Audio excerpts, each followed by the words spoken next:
Right now is U.S. Agricultural Secretary Brooke Rollins. Secretary, thanks so much for joining us. Good to see you.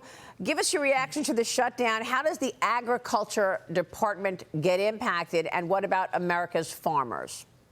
Well, first of all, Maria, it's great to be with you as always. Clearly, this is a radical Democrat shutdown for radical Democrat reasons, driven by a radical Democrat, Chuck Schumer. And the Schumer shutdown means that, as per usual, here we go, right? It's putting illegal aliens first. It's opening the borders. It's giving benefits to those who cross our border illegally. It's weakening national defense. It's abandoning our farmers.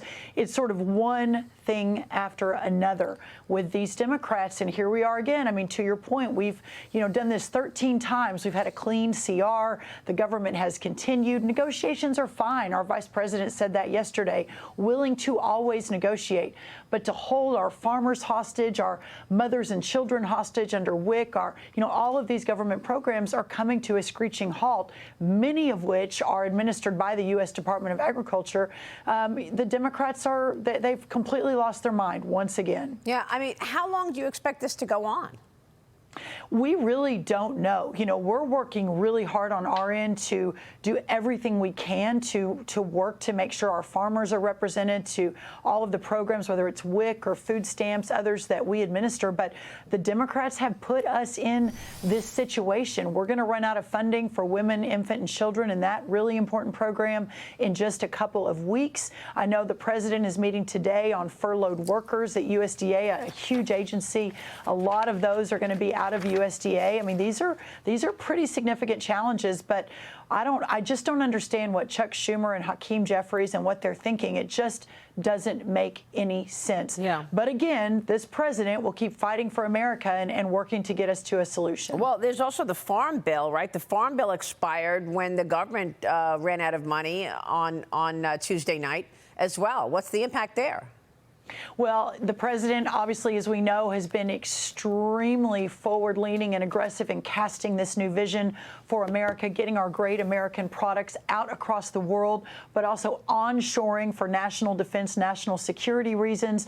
A piece of that includes this bridge to ensure that those who make the food and the fuel and clothe America will be ensured that they're supported while we're in this time of moving to the next round of the American economy, which will be a golden age for America. And yes, to your point, Maria, now all of that funding grinds to a halt. So we are we're working on this behind the scenes, but I think that this idea that these Democrats can completely shut all of this down, the Republicans are very willing to move forward with a government, as we have the last 13 times, is really important. It tells the American people where the priorities are on both sides of the aisle. Yeah. Well, look, President Trump has been vowing to confront China's Xi Jinping about buying American soybeans. When they meet later this month, we're expecting the meeting in Seoul at the end of October. The president wrote on Truth Social, the soybean farmers of our country are being hurt because China is, for negotiating reasons only, not buying America's soybeans. I'll be meeting with President Xi of China in 4 weeks, and soybeans will be a major topic of discussion. Secretary, what do you want to see in that discussion over soybeans, and what other agricultural products do you want to see China start buying?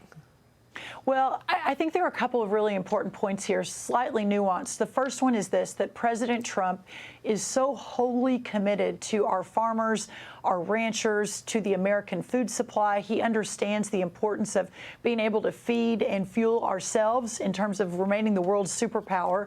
And so that's the first point. That's why he's working so hard. We have, I think, more than a dozen deals. Indonesia, Japan, Taiwan, the UK, the EU, Australia, all these countries that up until now we have not been able to get deals with. It's really remarkable. So that's the first point. The second point, and I was with him yesterday in the Oval talking about our row crop farmers specific to soybean, but also sorghum and cotton and corn and wheat. The fact that what unfortunately the Chinese have not held up their end of the deal from the 2019 deal that he struck. And of course, that was according to President Biden, who refused to hold any accountability and as a result abandoned our agriculture community, our farmers especially. That's the second point. But the third point is this: the fact that our chief negotiator, the world's, I believe, greatest businessman, is our president right now. He is unwilling to let any of this slide. So yesterday was another marker, I think, a line in the sand, if you will, that China needs to stop playing games and that we've got to move forward. And they need our product. It isn't that, they're sitting there with their bins full. They need our product. But the long-term, Maria, the long-term vision, the long-term solution to all of this is that we can't solely rely on just a couple of countries. And that's why he's opening up the markets around the world. And again, I think not just our farmers, but America is headed into this golden age of prosperity that is going to be unprecedented in our history. Well, the president is expected to meet Xi Jinping on the sidelines of the APEC summit in South Korea beginning October 31st. U.S. Trade Representative Jameson Greer told me what the tariff status quo should be with China when I spoke with him earlier in the week. Watch this. Do you think that the 145% tariff is going to stay long term? The tariffs we have now, it's about an average of 55% tariffs on China. Depends on the product, but that's the average. On us, their average tariff is, 10 plus, that kind of thing. That is the status quo. Like if you ask the president, do we have a deal with China? He would say, yeah, this is our deal. I've got 55% tariffs on it. That's the deal. And real quick, Secretary, the Agricultural Department recently granting more than $530 million to cover agricultural losses in Georgia after Hurricane Helene, plus another $38 million to help South Carolina recover. Has that been impacted by the shutdown? Well, yes, this is all impacted, right? I mean, we can't move any money out to these farmers that Joe Biden basically, again, abandoned, that we are building out to ensure we can get them to the next harvest and get their loans done.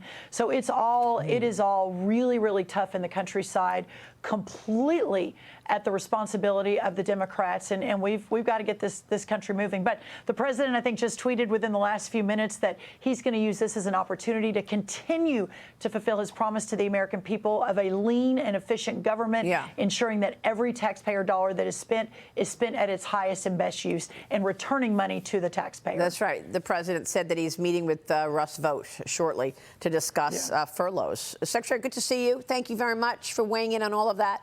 We appreciate it. Brooke Rollins joining us this morning.